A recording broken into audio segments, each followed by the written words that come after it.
I'd like to welcome each one of you to our devotional study today. We are in Revelation chapter 11, which talks about the tribulation temple. And I want to lay some groundwork for you today. So we may go a little bit longer than we normally do in our devotional time, but I'll certainly not keep you any more than 5 minutes longer than normal. But we want to lay some groundwork as far as this temple goes. So Revelation 11, verses 1 and 2.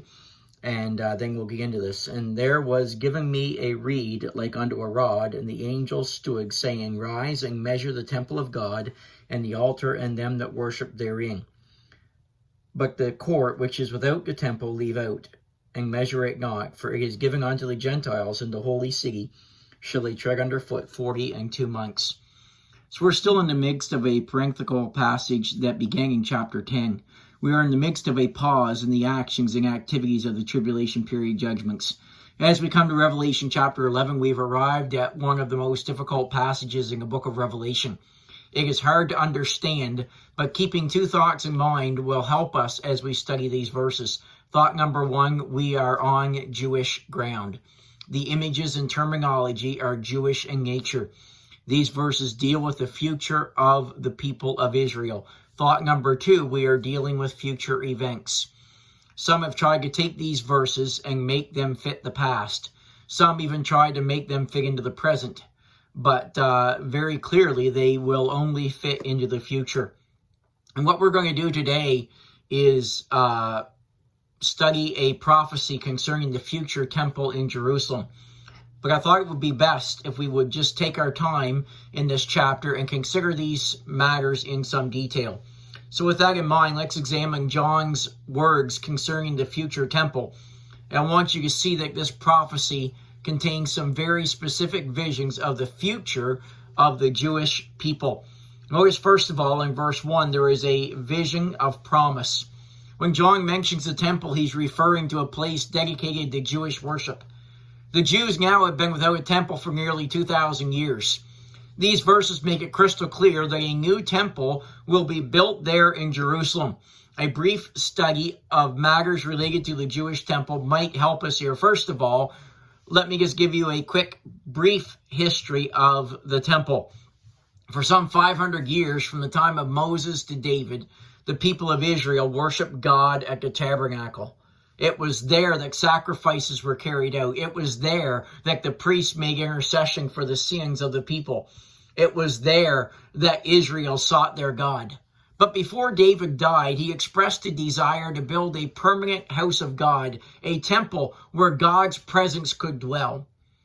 However, God refused to allow David to build the temple because he was a man of war.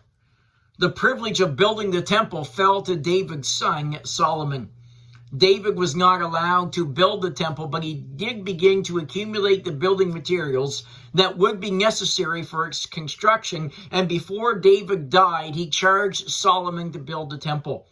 Solomon built the temple as he was commanded by David. It took him 7 years to complete the building, and when it was finished, it was dedicated to the Lord with a lavish sacrifice. As a matter of fact, 1 Kings 8 and verse 63 tells us that 22,000 oxen and 120,000 sheep were offered to the Lord at the temple dedication. At this dedication, when the Ark of the Covenant was brought from the tabernacle into the temple, God demonstrated his approval of this house of worship by filling it with his Shekinah glory. And you can read about that in 2 Chronicles chapter 7, verses 1 through 3.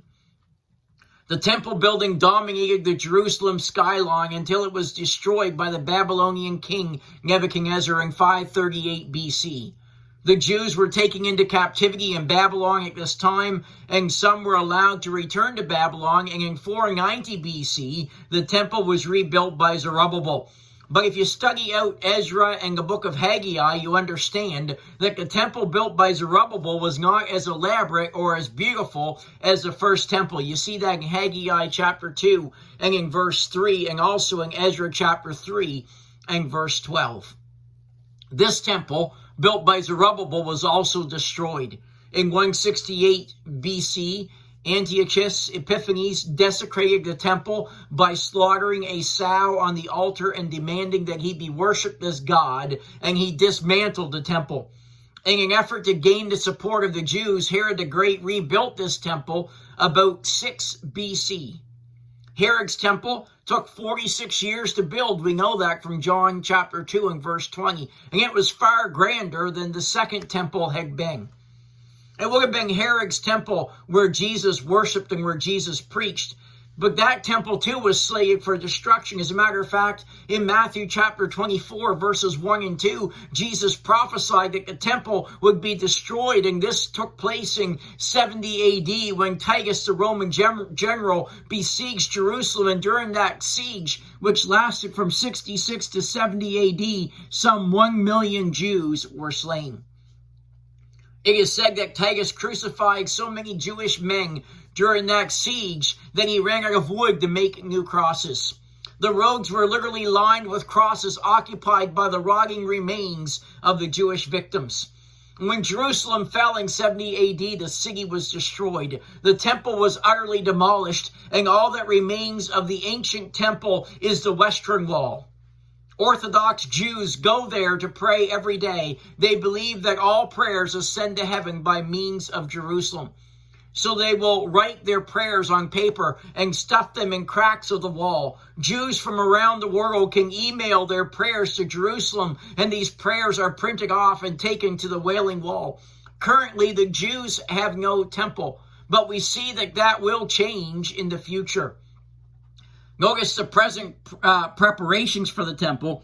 In verse 1 it says, "And there was given me a reed like a rod, and the angel stood, saying, Rise and measure the temple of God, and the altar, and them that dwell therein." When John mentions a temple in verse 1 here, he is letting us in on the truth that a new temple must be built in Jerusalem. Friends, it might surprise you to learn that some people are already making preparations for such an event. Let's take a quick look at what the Jews are doing already to get this ready. One problem that has always stood between the Jews and a new temple is the Mosque of Omar, or the Dome of the Rock. This is the third holiest site of Muslims. It was completed in 691 BC. Inside the dome is a great rock, and the Muslims believe that Muhammad ascended into heaven from this rock, conferred with Moses, and returned to earth with the prayers that all Muslims are supposed to pray. For many centuries, it was believed that the Dome of the Rock was built on the site of the original temple, and it was believed that the Dome of the Rock would have to be demolished before a new temple could be built. However, recent excavations revealed that the ancient temple was actually about 100 yards north of the Dome of the Rock site. Thus, a new temple could be built without disturbing the Muslim holy place. By the way, let me say this, problems in the Middle East that are there today are not political problems, they are religious problems. Every group involved in the turmoil in Israel wants control of the ancient city of Jerusalem. It is the most contested ground in the world. For the Jews, their struggle is one of survival. For the Arabs and the Muslims, their goal is the annihilation of Israel. It will all be settled, friends, one day. It's interesting to read about the preparations that Orthodox Jews are making for the rebuilding of their temple. One group known as the Temple Institute is dedicated to the idea of rebuilding the Jewish temple, and they've been working to prepare for the day when that temple is a reality. Much more can be said about the Jewish preparations for the rebuilding of the temple, but just this small amount is exciting news, and friends, it makes me want to look up and understand that our redemption draweth nigh. The message delivered by this promise in Revelation 11:1 of a new temple in Jerusalem is that God is not through with the Jewish people. They are still his chosen ones, and he still has a plan for them. He has already returned them to their homeland. On May 14th, 1948, a nation that had been extinct for nearly 1900 years was raised from the ashes as Israel became a nation and was restored to her former lands. The Jews began to return to Israel. Our generation has seen God's hand of protection upon the people of the Jews during the wars that they fought and won against overwhelming odds. Friends, God isn't through yet. He will continue to use them and will save a remnant of the Jewish people in the end. The promise of a new temple is simply God's way of saying, I am not through with Israel. Now, very quickly, let me tell you what we see here from verse 1 of Revelation 11. John is told to take a reed and measure the temple, the altar, and the worshipers. This reed refers to a plant that grows in the Jordan Valley. These reeds grow to a height of 15 to 20 feet. They are hollow and lightweight, yet they are exceedingly strong.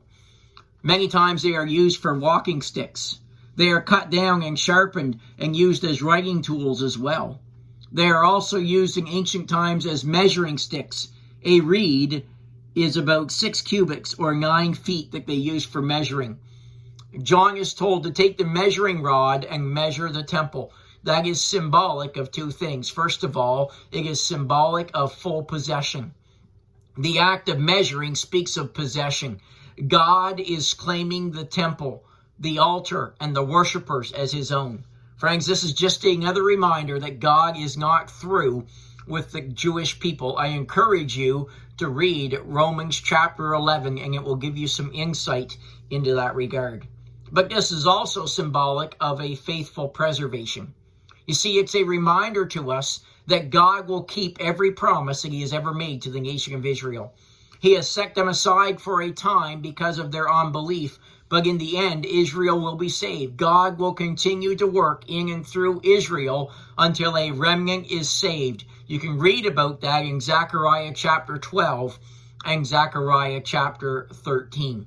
And I encourage you to read those two chapters as well.